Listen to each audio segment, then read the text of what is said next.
Hernia surgery అనగానే రకరకాల డౌట్లతో భయపడతా ఉంటారు. అసలు హెర్నియా సర్జరీ అంటే నొప్పి ఎక్కువ ఉంటదేమో, అమ్మో నాకు నొప్పి అంటే చాలా భయం అండి, ఇన్ని రోజులు హాస్పిటల్లో ఉండాల్సిన అవసరం వస్తుంది, అసలు నేను సర్జరీ తర్వాత మునుపటిలా ఉండగలనా, నార్మల్గా అయిపోతానా, ఇప్పుడు నుండి భోంచేయచ్చు, ఎప్పుడు వాకింగ్ చేయొచ్చు, జాగింగ్ చేయొచ్చు, జిమ్కి అసలు వెళ్ళగలనా లేదా, ఇలా రకరకాలైన డౌట్స్తో భయపడతా ఉంటారు. ఒకసారి పేషెంట్ సర్జరీ అని ఫిక్స్ అయిన తర్వాత ఆయన మనసులో, మైండ్లో రోలర్ కోస్టర్ రైడ్ లాగా రకరకాల భయాలు అప్ అండ్ డౌన్ తిరుగుతూ ఉంటాయి. అయితే ఈ వీడియోలో ఒక్కసారి చూసిన తర్వాత సర్జరీ అనేది రోలర్ కోస్టర్ రైడ్ కాదు, అదొక స్మూత్ అండ్ ప్లాన్ రైడ్ అని మీకే అర్థమవుతుంది. ఈ వీడియోలో నేను ముఖ్యంగా 3 పాయింట్లు చెప్పదలుచుకున్నాను. 1, లాప్రోస్కోపిక్ హెర్నియాకి ఎలా పేషెంట్ని ప్రిపేర్ చేస్తాము. 2, హాస్పిటల్ జర్నీ ఎలా ఉంటుంది. 3, రికవరీ జర్నీ ఎలా ఉంటుంది. ఈ 3 గురించి చెప్తాను, వినండి. మొట్టమొదట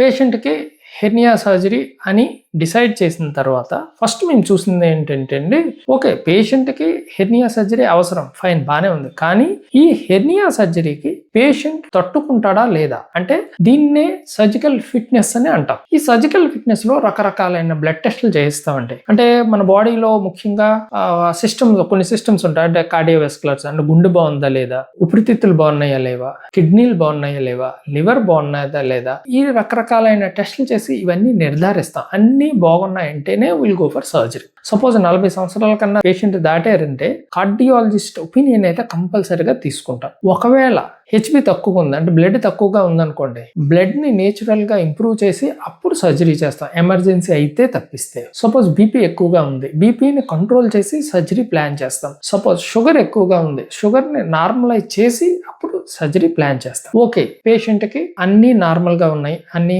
ఓకే ఫైన్, సో సర్జరీ పెట్టుకుంటాం. సో సర్జరీ ఏ రోజైతే ప్లాన్ చేసామో ఆ రోజు ఉదయం పేషెంట్ ఫాస్టింగ్ లో వచ్చి జాయిన్ అవుతారండి. ఫాస్టింగ్ అంటే ఏం తినకుండా తాకుండా వచ్చి జాయిన్ అవుతారు. హాస్పిటల్లో జాయిన్ అయిన తర్వాత స్కిన్ ప్రిపరేషన్ అని ఉంటుంది. నెక్స్ట్ ఐవి ఫ్లూయిడ్స్ స్టార్ట్ చేస్తారు, ఎనీమా ఇస్తారు. సో పేషెంట్ అంతా బాగుంది అనుకున్నాక ఆపరేషన్ థియేటర్ కి షిఫ్ట్ చేస్తామండి.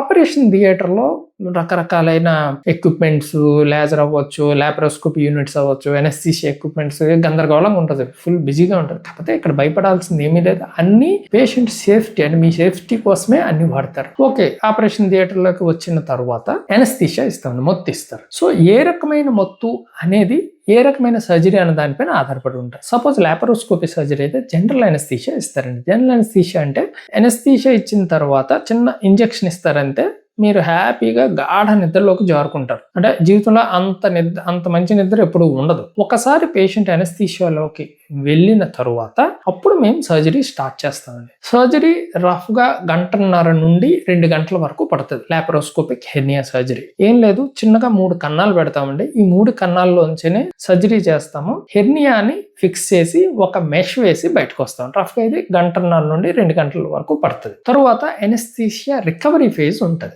ఎనస్థీషియా రికవరీ వచ్చినాక ఇంచుమించుగా చిన్న మగతగా 1-2 గంటల వరకు పేషెంట్ ఉంటారండి. సో ఈ 2 గంటల తర్వాత పేషెంట్ బ్రైట్ గా నార్మల్ గా ఉంటాడు. అంటే ఏంటంటే మంచి నిద్ర నుండి బయటకు వస్తే ఎంత ఫ్రెష్ గా ఉంటాడో అంత ఫ్రెష్ గా ఉంటాడు. సపోజ్ ఓపెన్ సర్జరీ అనుకోండి, ఇది కూడా ఇంచుమించు 1-1.5 పడుతుందండి. ఓపెన్ సర్జరీ స్పైనల్ ఎనస్థీషియా చేస్తాం. అంటే ఇప్పుడు ఓపెన్ సర్జరీ స్పైనల్ ఎనస్థీషియాలో చేస్తాం, లాప్రోస్కోపిక్ సర్జరీ జనరల్ ఎనస్థీషియాలో చేస్తాం. సో స్పైనల్ ఎనస్థీషియాలో పేషెంట్ కాన్షియస్ గా ఉంటాడు, అన్ని తెలుస్తూ ఉంటాయి, వినిపిస్తూ ఉంటాయి. ఓన్లీ బొడ్డు కిందనే ఆయనకి సెన్సేషన్ తెలియదు అనమాట. సో ఫైన్, సర్జరీ అయిపోయింది, అంతా రికవరీ అంతా బాగున్నాక వార్డ్కి, ఆ రూమ్ కి షిఫ్ట్ చేస్తాం. షిఫ్ట్ చేసిన తర్వాత ఇంచుమించుగా 3 నుండి 4 గంటల తర్వాత కొంచెం వాటర్ తాగటానికని ఇస్తామండి. బాగుంది, టాలరేట్ చేశారు అంటే మరుసటి రోజు ఉదయం ఆయన నడిపిస్తాం, చిన్న లైట్ గా వాక్ చేయిస్తాం. సో అంత బాగున్నాక మార్నింగ్ విల్ అలౌ బ్రేక్ఫాస్ట్ ఇస్తాం అనమాట. సో పేషెంట్ బాగానే టాలరేట్ చేశాడు అంత అయితే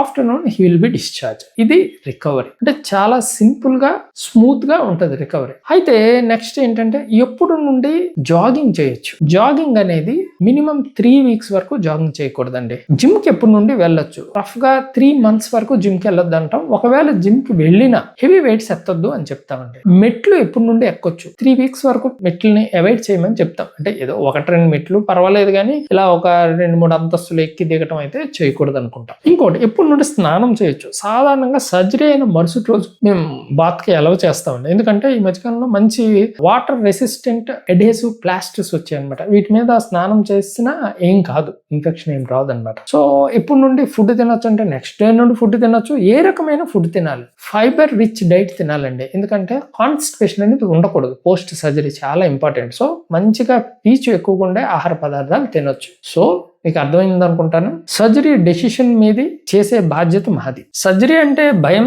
సాధారణం, కానీ మీ భద్రతకి మేము అత్యంత ప్రాధాన్యత ఇస్తామండి. సో మీకు అర్థమైంది అనుకుంటాను. Surgery is not a roller coaster ride, it's a smooth planned ride. Okay.